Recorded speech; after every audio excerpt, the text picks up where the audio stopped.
Assalamu alaikum. Welcome to my YouTube channel.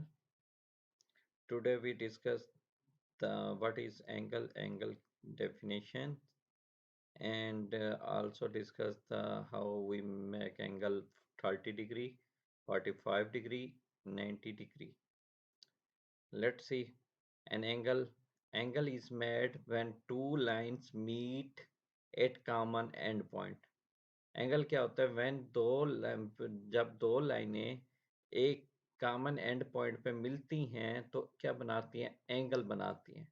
क्या बनाएंगी? जब दो लाइंस एक दूसरे पे मिलेंगी एक पॉइंट पर तो वो क्या बनाती है? एंगल बनाती है। देखें, ये देखें, हमारे पास एक रेड लाइन है, एक ग्रीन लाइन है।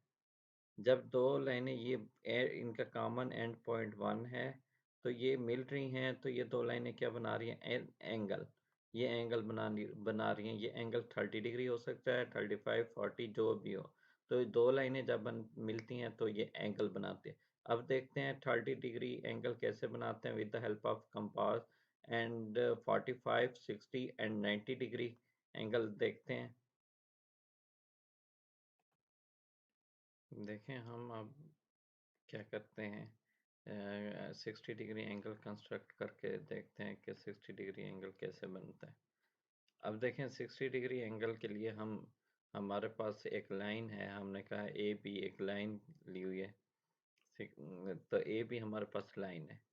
कोई लाइन ए भी है, हमने क्या करना है? कंपास पॉइंट ए पे कंपास, अपना सूटेबल कंपास ओपन कर लेनी है और उस पे आर्क लगा देनी है। इसको क्या है, एक सूटेबल मतलब कंपास ओपन करके आर्क लगानी है। अब वही कम मतलब चेंज नहीं करनी, उसके जहाँ से आर्क स्टार्ट की है उस पर एक आर्क और लगा देनी है। उसे सेंटर लेकर तो उस पर आर्क लगा देनी है और ए और उस आर्क को ज्वाइन कर देना है। उसके कोई नाम भी दे दें। जब उसे ज्वाइन कर देंगे वो हमारे पास एंगल 60 डिग्री आ जाएगा। नेक्स्ट देखिए, हमारे पास 120 डिग्री हम कैसे बनाते हैं? 120 डिग्री क्या होता है? 60, दो मतलब एक आर्क लगाई थी 60 डिग्री की है। अगर हम उसे दो आर्क लगा दें तो हमारे पास क्या आएगा? 120 आ जाएगा। देखें, सेंटर ने ए को एज अ सेंटर, ए को अगर हम एज अ सेंटर लेकर ए पर कंपास सूटेबल कंपास ओपन करें और आर्क लगा दें, एक आर्क लगा दी हमने। फिर क्या किया? जहाँ से आर्क स्टार्ट किए उस पर एक और आर्क लगाए, वो हमने पढ़ा है कि वो 60 डिग्री है। फिर एक और आर्क उसको सेंटर लेके दूसरी आर्क लगाई है तो हमारे पास ये कितना 120 का एंगल बन गया। ये हमारे पास 120 एंगल बन जाएगा। Next, bisect angle. How we bisect मतलब एंगल को दो हिस्सों में डिवाइड कैसे करते हैं? दो मतलब 80 है तो उसको हाफ में अगर कन्वर्ट कर दें तो वो कैसे करेंगे? तो बाइसेक्ट मीन एक मतलब एक एंगल की साइड है, मतलब एक आर्क की एक साइड पे कंपास के एक साइड रखेंगे, दूसरा फिर दूसरी पे रखेंगे जहाँ ये कट हो रहे होंगे पॉइंट, एक सूटेबल कंपास ओपन कर लेनी है। सूट है एक पॉइंट मतलब दो पॉइंट पर रख के ना दोनों आर्क है तो उसका हाफ, जो हम वो दो आर्क्स मिलेंगी वो उसका हाफ हो जाएगा। बाइसेक्ट मीन दो हिस्सों में डिवाइड। अब ये दो हिस्सों में तो इसका हाफ क्या हो गया? ये 40-40 के एंगल बन गए। तो ये दोनों 40-40 के हमारे पास एंगल हो जाएंगे।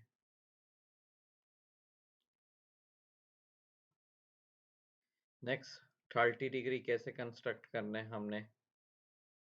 30 डिग्री के लिए देखें, हमने पढ़ा हुआ है 60 डिग्री, तो चलो हमें पता चल गया, एक आर्क लगाई है उसके ऊपर।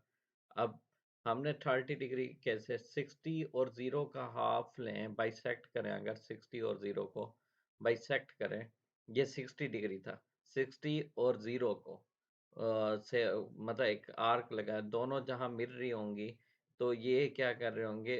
30 डिग्री का एंगल बना रहे होंगे। ये क्या कर रहे होंगे? 30 डिग्री। नेक्स्ट, 90 का एंगल कैसे बनाना है? अब देखें, हमने पढ़ा हुआ है अगर 90 का एंगल क्या है, पहले 60 और अगर 120 का हाफ ले लें तो वो 90 आता है, क्योंकि 60 जमा 30 क्या होता है? 90। तो पहले हम 60 एंगल भी बना लेंगे फिर 120, उन दोनों को बाइसेक्ट करेंगे दरमियान से, तो हमारे पास जो एंगल आएगा वो 90 का आएगा। देखें, हम एक आर्क लगा दिए, जो फर्स्ट आर्क होती है वो 60 डिग्री होती है। फिर इसी तरह अगर इसके ऊपर हम सेकंड आर्क लगाएंगे तो वो क्या हो जाएगी हमारे पास, 120 डिग्री की हो जाएगी सेकंड आर्क। अब ये हमारे पास टोटल 120, अब हमने 60 और जो ये 60 था, ये वो दूसरा 120, तो इन दोनों पे कंपास वन पॉइंट, जो कंपास का एक हिस्सा है इस पे रख के आर्क लगा देनी है। फिर दूसरा 90 वो जो 120 है उस पे कंपास रख कर आर्क लगानी है। तो ये आर्क लगा दी, जहाँ ये मिल रहे हैं ये 90 का एंगल बना रहे हैं, जहाँ ये एक दूसरे को ज्वाइन हो रहे हैं तो ये 90 का एंगल, ये हमारे पास 90 डिग्री एंगल। अब 45 डिग्री कैसे बनेगा? 45 देखें 90 का हाफ होता है। अब 90 का हाफ तो जीरो मतलब क्या, जीरो और 90 से अगर एंगल बना लें, जीरो और 90 में, जो हमारे पास ये जीरो है इसके और 90 पे एंगल बना लें तो हमारे पास क्या बन जाएगा, जीरो और 90 का पर एंगल बना लें तो हमारे पास ये 45। अब देखें, जीरो, ये जीरो है ऐसे समझे, जीरो जहाँ से आर्क, और एक 90 पे आर्क लगाए जहाँ मिल रहे हैं, ये एंगल क्या बना रहे हैं, 45